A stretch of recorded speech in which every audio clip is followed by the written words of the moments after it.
welcome. Today we are going to be talking about why we chose Costa Rica, of all places in this entire world. The entire world. And we thought about it. We thought about everywhere.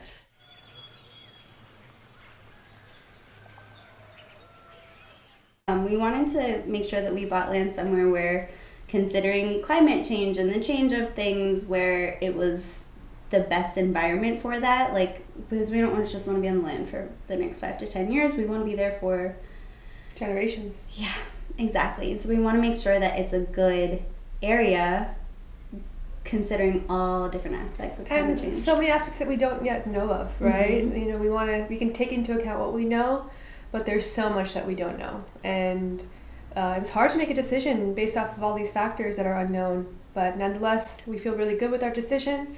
Costa Rica. One of the big things is when we were deciding is we were thinking about where do we want our kids to be able to grow up. Although for those of us that are having kids, there's still some that are undecided. But for that, we really wanted to think more than just our lifetime, but further generations beyond that. And that really brought us to thinking about climate change and where in the world would even that make sense. And we wanted to acknowledge our privilege for even being able to leave. That feels like a really important piece to ground the beginning of this video in, is to say that we are so lucky and so fortunate to be able to do so. And we recognize that. And we also don't want to be just another group of gringos going to Costa Rica and taking up space and resources and buying land from the ticos and not giving back and creating these spaces and these environments that are just pillaging all of the resources from the land. And exclusionary. Yeah, not involving the ticos in the projects at all. And one thing living right now in Ohlone territory known as Berkeley, community is such a big part of our intentions, and that it's inclusive. Anything that we do is inclusive. And that wouldn't change going to Costa Rica. It would be even more of an intention. How can we create positive interactions with our community? And our intention as we were going into it was, okay, if we're going to buy this land, we're going to make sure that there's some portion of this land where we can talk to the indigenous people, we can talk to Black people and figure out how they can be involved in the land. Maybe we sell for a cent to this community a piece of the land. That was just a part of our intention going into purchasing land, period, no matter where it was. So it's going to be different in Costa Rica, but we're really intent on figuring out a way to involve the ticos in the process and make this a partnership. Mm-hmm. Share our privilege. Mm-hmm. Yeah. So we instantly focused on the Pacific Northwest, knowing that there are communities doing something similar to what we want to do, and knowing the mentality, the land is really fertile. Well, that being said, the more we did research into land, in particular Oregon, which is, so beautiful and lush. But we found that so much of the land that we were finding had been used for mining, was near areas that were being mined. Logging was huge.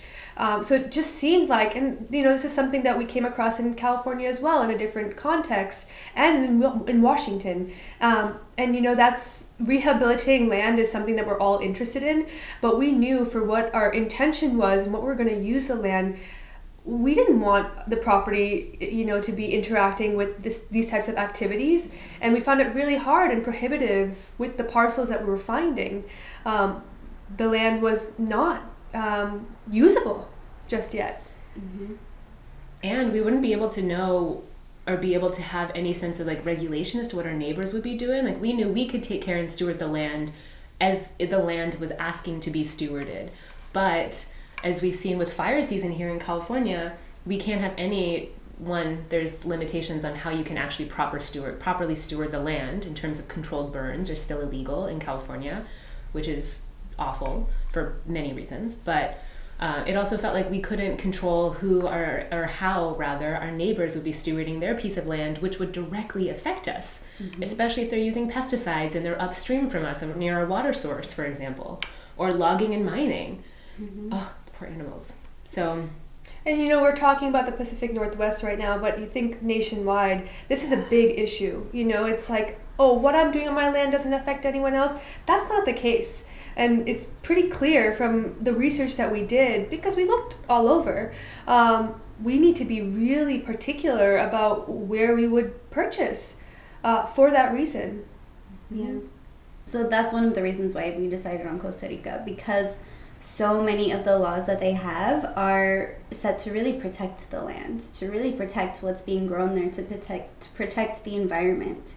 And it felt like, I don't know, for me it felt like a kind of peace, that I could trust that the government is doing what they can to support me in supporting the land. Mm. Yeah. And that's unfortunately not something that we have here in the U.S. No. I mean, to have a government even be aware or acknowledging of climate change feels sadly radical. Mm-hmm. And that was one of the big factors that first opened our eyes to Costa Rica. But the final push was fire season.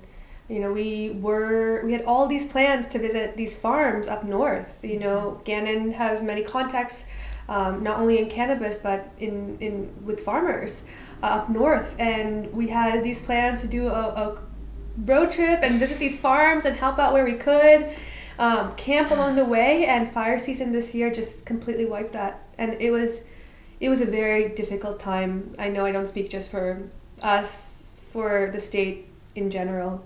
Yeah. And that was very illuminating. Yeah. It was heartbreaking. It was heartbreaking. It's hard to see people that you know or people that you've heard of or people that you respect their work or their land stewardship suffering so much. And it really brought up a sense of frustration and helplessness, I think, for us as well, of not being able to know what we want to do or where we could be able to help from there. Mm-hmm. But that really expanded our options, really expanded our mindset to say, okay, this feels like we don't want to be here anymore. And that was the first time I've ever remembered feeling that in California. I've definitely had to process some heartbreak about not living in California long term, because it's been a dream of mine for so long. But like I said, we're really, really lucky for being able to leave. Yeah, coming back to privilege, we can acknowledge that we have a choice, mm-hmm. and we have a choice to leave, and a lot of people don't. Mm-hmm. So going back to one of our intentions is, how can we use our privilege? That was one piece for me when we were talking about leaving the States and purchasing land somewhere else. I was really hit with this sense of like, ooh, this feels a little escapey, mm-hmm. and was working through that sense of, I want to participate here in the reclamation and the rematriation of the land and reparations. I want to be an active participant in that. How would I be able to do that purchasing land in another country? And the way that we would do that is, like we said, by being in relationship with the locals, being in partnership with the locals.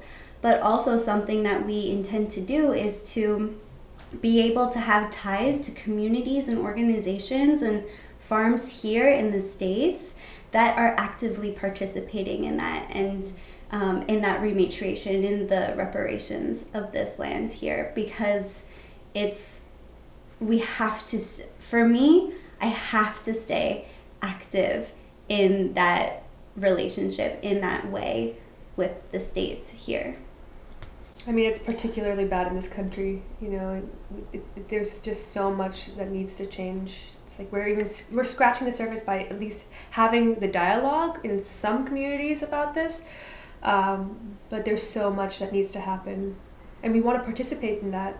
We grew up in the States. We want to be able to create the vision of what we want, hopefully as inspiration for other people, and to have that as the foundation for us to be able to do this sort of activism or just connection work with the community, but to be able to have that as a place for people to come and see, oh, there is another way. Oh, we can do this, and that has a broader impact than I thought in the very beginning. Mm-hmm. Yeah. So why Costa Rica? So why Costa Rica? Okay. Well, Costa Rica, the ground is so fertile. The soil is so fertile. You can literally put a stick of something like a thing of hibiscus, pop it in the earth, it'll grow. Like, it's everything just grows so beautifully and so well there. You know, variations in climates. They have little what are they called? That we have here? Microclimates. Yeah, they have microclimates, and so there's areas that can grow certain things very well and other things better than that. So it's really a diverse country when it comes to growing. And also very ecologically minded government. That I think Costa Rica has the most national parks. Don't quote me on that, but they're really progressive when it comes to the ecology, and they really do what they can to protect it. I know there's, I think, 2 major highways in the entire country, one going east to west and north to south. I know. And like Mona said, there's lots of microclimates, and one of the reasons is because there's a wide range of topography, like very drastically variable topography, and because of that, there was never an establishment of a large landholding class. Large fincas, not trying to make blanket statements here, there still are, bigger farms, but there wasn't this disparity created between the landholding class and the people who, did not have these large swaths of land, which, in the United States, if you see, like, the disparity of wealth is really between people, when this country was established, between landowners and people who didn't own land. And that was really illuminating for us. Yeah. Without having that root culture in the haves versus the have-nots, it feels like there's less of a capitalist structure there and much more of actual authentic culture there, which is really important to us. We're not capitalists ourselves, so that's a big draw for us, as well as that the legal environment's better suited for what we want to do. Here in California, for example, there are people that have 180 acres but aren't allowed to have more than 2 homes on that giant property, and that was an issue for us. So that was a big draw to be able to have the communal living that we want, that we feel is actually healthy for the community, the world, and the planet. Absolutely. Yeah. And there's so much more. I mean, we've spent so much time researching this. We did deliberate for 2 months, but we've also done a lot of research outside of just those 2 months about this. So there's much more than we could fit in a 5-minute video. So if you have any questions about this process, about our intentions, please feel free to leave a comment, and we'll be happy to respond back and interact with you in that way. This just seemed like it really met a lot of our needs as individuals and as a collective. So thank you so much for watching. It's been a pleasure, as usual. See you soon. See you next time, chickies.